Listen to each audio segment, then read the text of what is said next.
And the first day of middle school, I got to middle school and my dad dropped me off. And I looked around and all of a sudden it just washed over me all in one moment. Oh, I'm poor. I'm not just like poor, I'm like really poor. And I didn't want other kids to know, I didn't want teachers to know. I lost the warm fuzzy experience of grade school teacher relationships. And looking back, I don't know one teacher in that building that cared if I showed up or not.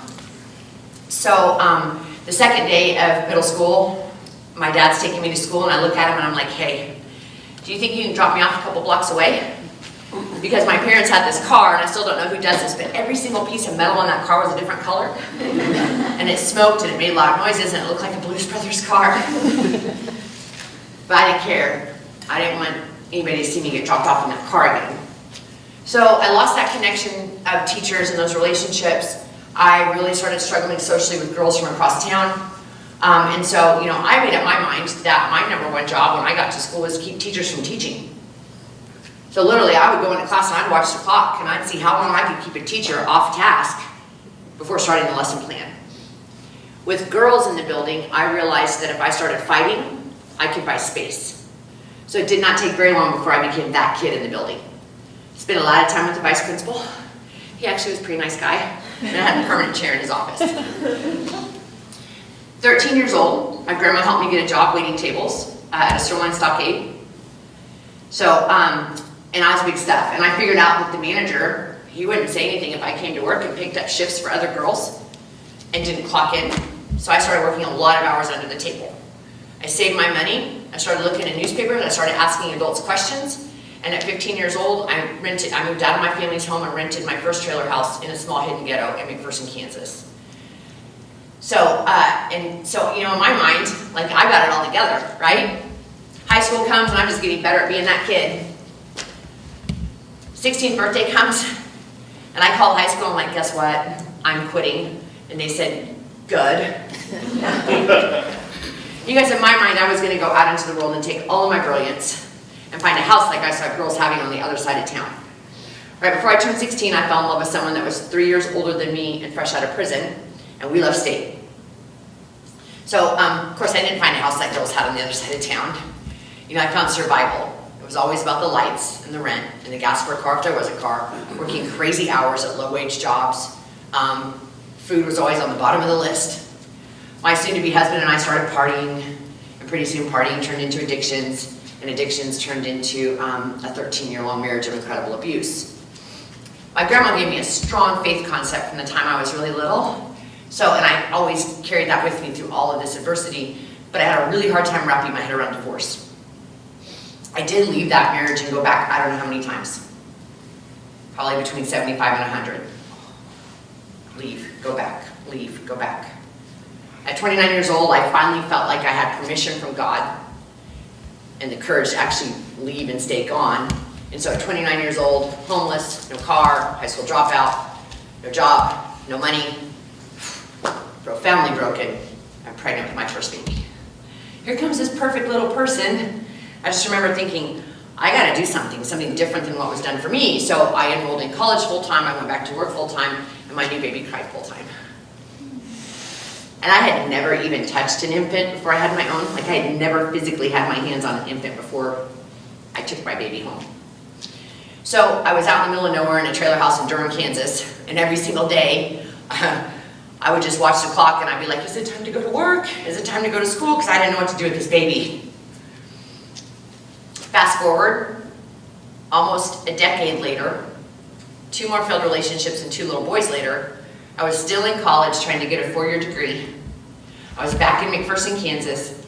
I had bought a trailer house in the same hidden ghetto that I started out in when I was 15 for $1,000 that should have been condemned. There were holes in the floor, door didn't close right, the front door didn't close right, huge holes that you could lose children inside. Water heater didn't work, had a car that was faithful to nothing but breakdowns. 7 months clean and sober, working nights as a bartender. And my oldest kiddo and my youngest kiddo were just wild. Like climbed the walls, wild. And I just knew it was because I didn't know how to parent. I was a bad mom. Since then, both my oldest son and my youngest son have received autism diagnoses. So every single day I'm running as fast as I can run, and I am praying as hard as I know how to pray. But the weight of adversity and poverty is just bone crushing. So there had been a church in McPherson that I'd been going to get diapers. I didn't like to go in there and get diapers, but there was a secretary there that built a relationship with me.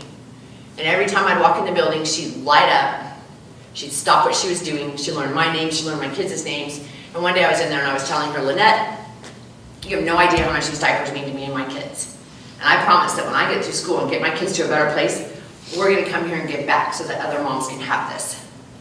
Tears in my eyes, and Lynette just lovingly shakes her head and says, and she points to a flyer that says something about a class to get out of poverty. And my first thought was, what are these people gonna teach me about poverty that I don't already know? And my next thought was, man, I got so many diapers from this lady, I better sign up.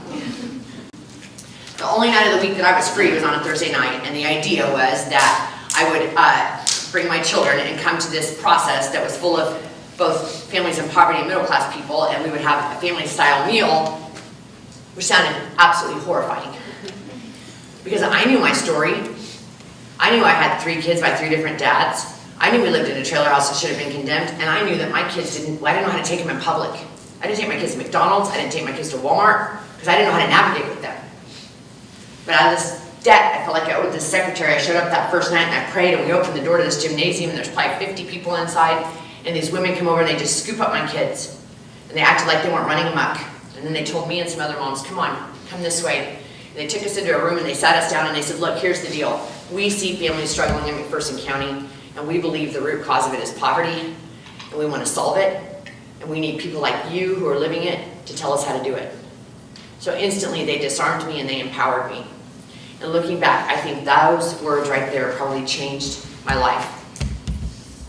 I left there that night thinking, I've never heard middle class people talk about poverty like that before, kind of like they knew my story. And you know, what really happened was, for the first time in my community that I'd grown up in, that is primarily middle class, and I had felt the burn of that my whole life, somebody finally said, we see you now, and we're sorry, and we want to help.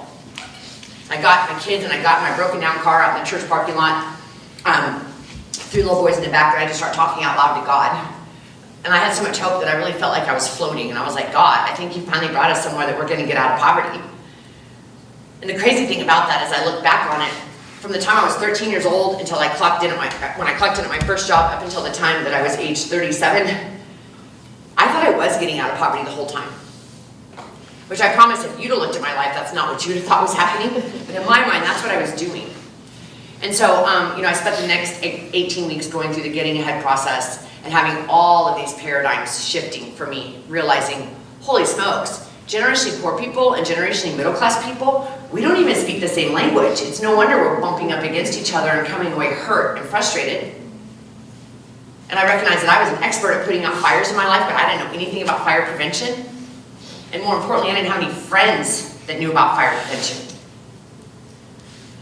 So graduated that process and accepted the invitation to stay on for 2 to 5 more years to get out of poverty permanently. Got matched with a middle class ally, which was freaky in the beginning, but now she's just my dear friend. She's watched my kids grow up, and so I love her. But one day, not too long after I got matched, my oldest son and my youngest son are going through these mental health diagnoses with KU Med Center, and my kids were the kids that were taking over the building in school. So they were crawling under desks, they were flipping desks, they were scratching their faces, they were running out of classrooms, they were hitting other kids, making the teachers nuts, and I had strong elementary teachers around us. They loved us, and they were working with me, but it was a lot. And so I left the school one day, it was late in the afternoon, I was the only car out in the parking lot, I was overwhelmed and frustrated, and I called the Poverty Project coach, and I'm like, look, here's the deal. I've got to take a step back from college. I've got 17 incompletes, and all this stuff is happening with my kids, and we're shorthanded at the bar, I'm worried about my recovery, and I can't take it, I'm melting down.